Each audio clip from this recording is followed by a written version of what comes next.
మధ్యాహ్న భోజన పథకాన్ని, ఉదయం అల్పాహార పథకాన్ని కూడా ఉపాధ్యాయులు ఎందుకు వ్యతిరేకిస్తున్నారు? నిజానికి కూడా మధ్యాహ్న భోజనం అనేటువంటిది ఒక మంచి ఉద్దేశంతో ప్రారంభించబడినటువంటిది.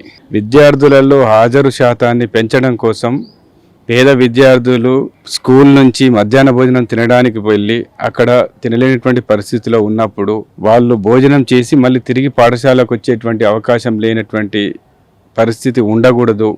వారు స్కూల్కి వచ్చారంటే సాయంత్రం వరకు చదువు మీదనే ఫోకస్ పెట్టాలనేటువంటి ఆలోచనతో మంచి సదుద్దేశంతో మిడ్ డే మీల్స్ను ఏర్పాటు చేయడం జరిగింది.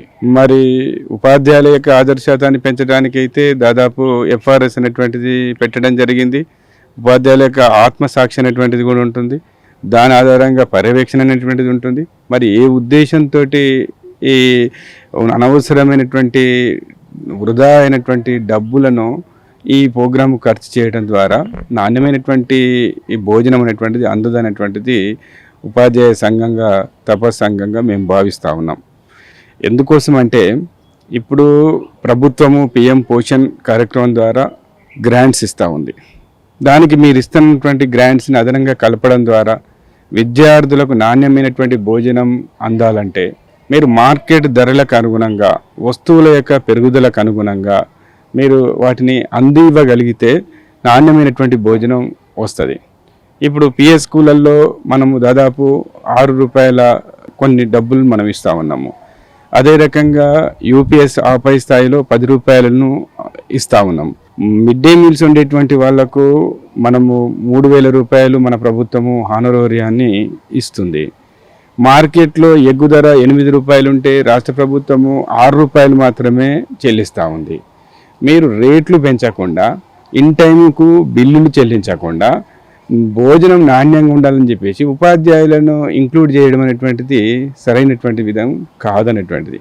మీరు ఇప్పుడు ఉపాధ్యాయులు కూడా భోజనం చేస్తే ఆ క్వాలిటీ పెరుగుతుంది. విద్యార్థులకు ఏదైతే భోజనం పెడతారో అది కూడా ఉపాధ్యాయులకు పెడతారు, క్వాలిటీ కూడా పెరిగే అవకాశం ఉందని చెప్పేసి కూడా ప్రభుత్వం చెప్తా ఉంది.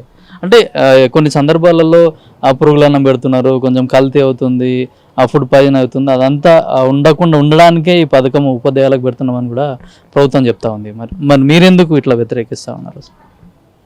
బియ్యాన్ని సరఫరా చేసేది ప్రభుత్వం కాబట్టి నాణ్యమైన బియ్యం వస్తే విద్యార్థులకు నాణ్యమైనటువంటి భోజనం వస్తుంది. నాణ్యమైనటువంటి వంట సరుకులకు కావాల్సినటువంటి ధరలు నిర్ణయిస్తే నాణ్యమైనటువంటి భోజనాన్ని ఉండటానికి ఉంటుంది.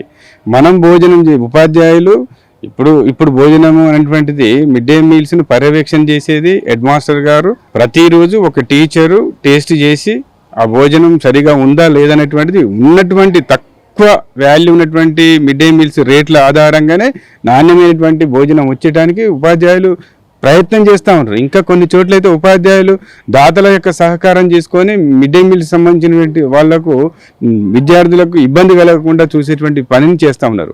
ప్రభుత్వం చేసేటువంటి పనిని ఉపాధ్యాయులు చేస్తున్నారు. తింటే నాణ్యత పెరుగుతుంది అనేటువంటిది ఇక్కడ క్రైటీరియా అనేటువంటిది ఆలోచన చేయడం అనేటువంటి తప్పు. మనం తిన్నా తినకపోయినా మనం పనిచేసినటువంటి మన కంట్రోల్లో ఉన్నటువంటి విద్యార్థులు ఎవరైతే ఉన్నారో ఆ విద్యార్థులకు ఉన్నంతలో నాణ్యమైనటువంటి భోజనాన్ని అందించాలనేటువంటి ఆలోచన ప్రతి ఒక్క ఉపాధ్యాయునికి ఉంటుంది. తింటేనే నాణ్యమైనటువంటి భోజనం అందిస్తాము, తినకపోతే నాణ్యమైనటువంటి భోజనం రాదు అనేటువంటి ప్రభుత్వ ఆలోచన సరైనటువంటిది కాదు. మా పిల్లలు మా దగ్గర చదివే పిల్లలు ఉదయం నుంచి సాయంత్రం వరకు మా దగ్గర ఉంటారు. వాళ్ళకు ఉన్నటువంటి దాంట్లో ఎట్లా నాణ్యమైనటువంటి భోజనం అందించాలనేటువంటి దాంట్లో మాకు ఒక మనస్సాక్షి అనేటువంటిది ఉంటుంది. తప్పకుండా దాన్ని చేస్తాం. కానీ సమాజంలో ఉపాధ్యాయులను చులకన చేసేటువంటి విధంగా, ఇంక్లూడ్ చేసేటువంటి విధంగా ఉండడం, ఇవ్వాల్సినటువంటి ఇవ్వకుండా అనవసరమైనటువంటి విషయాలను ఉపాధ్యాయులకు రుద్దేటువంటి ప్రయత్నం చేయడం అనేటువంటిది ఉపాధ్యాయులను గౌరవించడం అనేటువంటిగానే తెలంగాణ ప్రాంత ఉపాధ్యాయ సంఘం భావిస్తుంది. మీరు తీసుకున్నటువంటి ఈ నిర్ణయాన్ని ఏ ఒక్క ఉపాధ్యాయుడు కూడా హర్షిస్తలేరు అంటే మీరు ఈ ఆలోచనను పునరాలోచించుకోవాలి. 1,00,000 మంది ఉపాధ్యాయులకు మీరు పెట్టేటువంటి ఆ 10 రూపాయల ఖర్చు, 20 రూపాయల ఖర్చు విద్యార్థుల కోసం ఖర్చు చేయడం ద్వారా ఇంకా నాణ్యత అనేటువంటిది పెరుగుతుంది. ఇంకా మీకు మెరుగైనటువంటి మిడ్ డే మీల్స్ ఇవ్వాలనేటువంటి ఆలోచన ఉందనుకోండి. మార్కెట్ రేట్లలో గుడ్డు 8 రూపాయలు ఉంది, మీరు గుడ్డును 8 రూపాయలకు వెంటనే మార్చండి. అదే మాదిరిగా నాణ్యమైనటువంటి సన్న బియ్యాన్ని ఎప్పటికప్పుడు తరువుగా అందివ్వండి. హానరోరియం 10,000 రూపాయలు ఇవ్వండి. పెండింగ్ బిల్స్ ఇప్పటి వరకు 4 నెలల పెండింగ్ బిల్స్ ఉన్నాయి. సెంట్రల్ గవర్నమెంట్ ఇచ్చినటువంటి బిల్స్ మాత్రమే క్లియర్ అవుతున్నాయి. మీ పరిధిలో ఉన్నటువంటి తరగతులకు ఇవ్వాల్సినటువంటి బిల్స్ ఏవైతే ఉన్నాయో అవన్నీ క్లియర్ చేయాల్సినటువంటి బాధ్యత రాష్ట్ర ప్రభుత్వానికి ఉంది. అది చేయకుండా అనవసరమైనటువంటి పథకాలను ఉద్దేశించి విద్యార్థులకు ఉపయోగం అవుతుంది, ఉపాధ్యాయులకు కూడా భోజనం పెడుతున్నామని సమాజంలో మమ్మల్ని కించపరిచేటువంటి విధంగా మీరు ప్రయత్నం చేస్తే దాని పర్యవసానం లాభం జరగకపోగా మీకే నష్టం జరుగుతుందని చెప్పేసి సంఘం ద్వారా తెలియజేస్తున్నాం. అంటే ఏ విధంగా, అంటే సమాజంలో కించపరిచే విధంగా జరుగుతుంది అంటున్నారు, అంటే ఏ విధంగా మీకు అవమానం జరిగే అవకాశం ఉందండి? సమాజంలో ఎట్లా ఉంటుందంటే, అరే ఉపాధ్యాయులకు ఏం తక్కువ చేస్తారు, అంత భోజనం పెడుతున్నాం మేము, విద్యార్థుల పాటు తేరగా తింటున్నారు, ఫ్రీగా తింటున్నారు, మాకేం అవసరం అండి భోజనం, మేము టిఫిన్ తెచ్చుకోగలుగుతాము, భోజనం చేసుకోగలుగుతాము, మా ఇంట్లో మేము టిఫిన్ బాక్సులు తీసుకొచ్చుకొని పిల్లలతో పాటు కలిసి తింటాము, ఇంకా అనారోగ్యంగా ఉన్నటువంటి పిల్లలకు మేము తెచ్చుకున్నటువంటి భోజనం నుంచి కూడా తీసుకొచ్చి వాళ్ళని మా పక్కకు కూర్చోబెట్టుకొని తినేటువంటి కల్చర్ మా ఉపాధ్యాయులకు అనేటువంటిది ఉంటుంది. కాబట్టి అన్ని ఇస్తున్నామని చెప్పేసి తేరగా తింటున్నటువంటి ఆలోచన సమాజానికి కల్పించేటువంటి ఉద్దేశంగానే మేము భావిస్తున్నాం తప్ప అది ఏదో నాణ్యత పెరుగుతుంది అనేటువంటి ఆలోచనతోటి దీన్ని మాత్రం మేము అనుకోవట్లేదు. కాబట్టి దీని విషయంలో గవర్నమెంట్ పునరాలోచన చేసుకోవాల్సినటువంటి అవసరం తప్పకుండా ఉంది. ఉపాధ్యాయులకు మిడ్ డే మీల్స్ కోసం కేటాయించిన ప్రతి పైసను పేద విద్యార్థుల యొక్క నాణ్యమైనటువంటి భోజనం కోసం అందివ్వండి, మేము హర్షిస్తాము.